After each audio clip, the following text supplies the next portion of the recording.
Alright, so this is going to be a teaching for women. It's just like a hidden pattern um, that I found interesting. Um, so we can take this all the way back to Eve.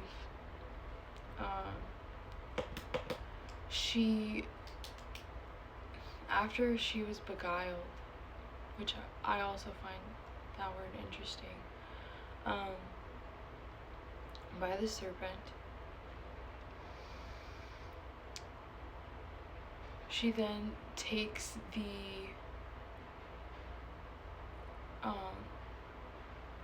the fruit that they're not supposed to eat to her husband and offers it to him, and then he chooses her over God, and they both do eat. So there's your like starting occurrence of this reiterated theme, like this reiterated cycle. So then we move to Joseph. I found this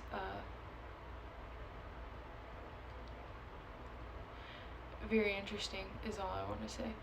For ye heard regarding Joseph how he guarded himself from a woman. He purged his thoughts from all fornication and found favor in the sight of God and men.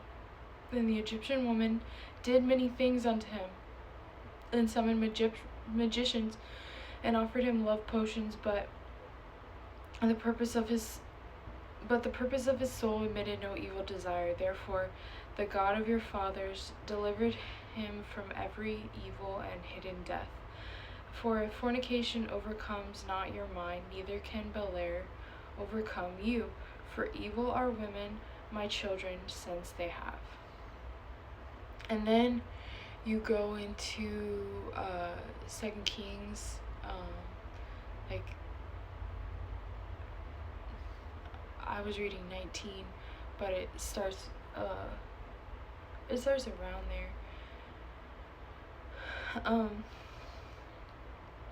So it's kind of like Jezebel fell in love with the sins of Jeroboam because she was tempting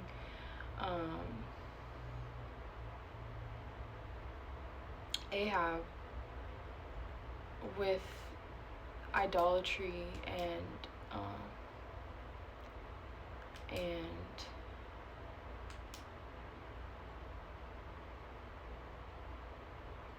Asheroth, and she like her whole if you read the Testament of Reuben, it says do not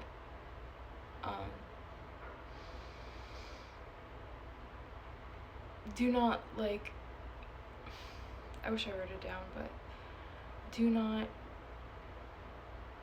be allured by the deceptions of the mind, by the beautification of the eyes, or by like the adorning of the head. And that's exactly what she did.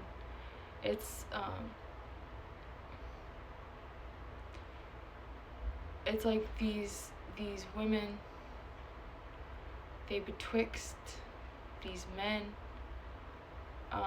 and what this is saying, which I found interesting, is for if fornication overcome not your mind, neither can Belair overcome you. So it's like it's like using fornication to tempt the man to put the woman's desires, which she fell in love with Jeroboam. Eve fell in love with the serpent, right?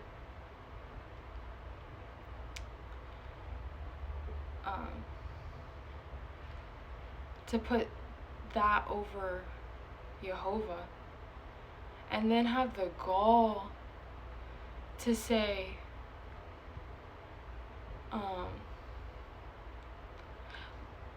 you pretty much like let God do what he he'll do, like let him do his worst, like you're tripping, tweaking to the uttermost extent. And it's really, it's just really an interesting theme, because women today, they rule over their husbands. Like, if you have a husband that wants to get rid of the Asheroth and you're fighting tooth and nail over it, you are overcome by the spirit of Jezebel. You need to praise Jehovah that your husband is seeing something like that and like, get this out of here.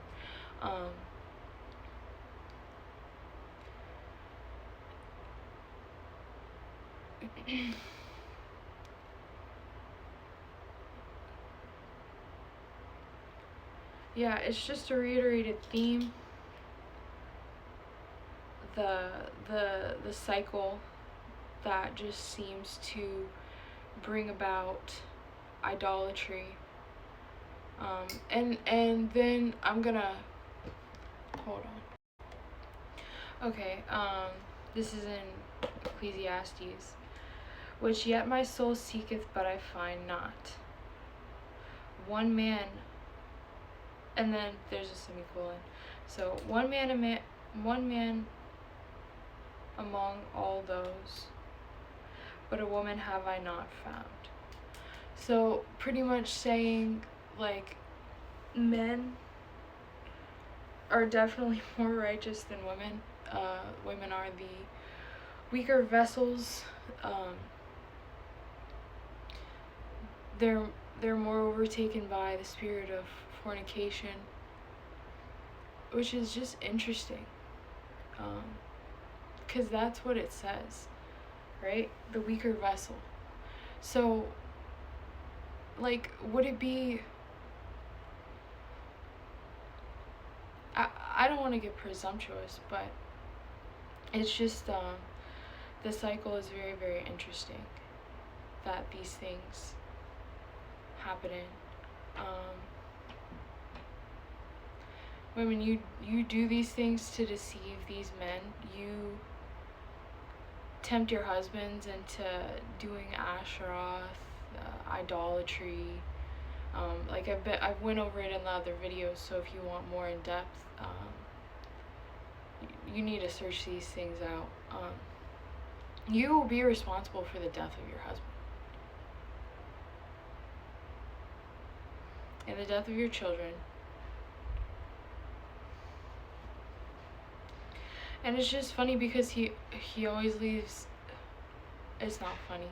It's actually really sad because it's right in front of people's faces. Like, he's looking for righteous people who will just follow the commandments, follow his statutes, keep his Sabbaths. It's a sign between him and his people.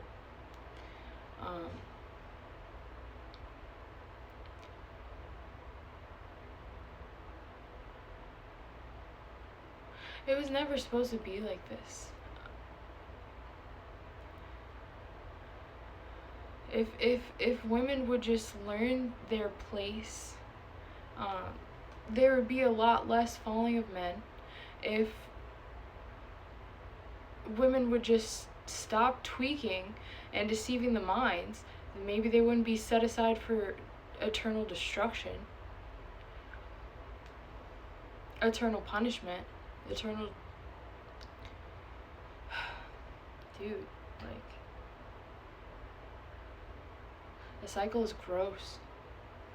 And, like, you need to figure out how to stop it if you don't want these things to come upon you, come upon your family, come upon your husband. Like, don't you love your husband? Don't you love your children?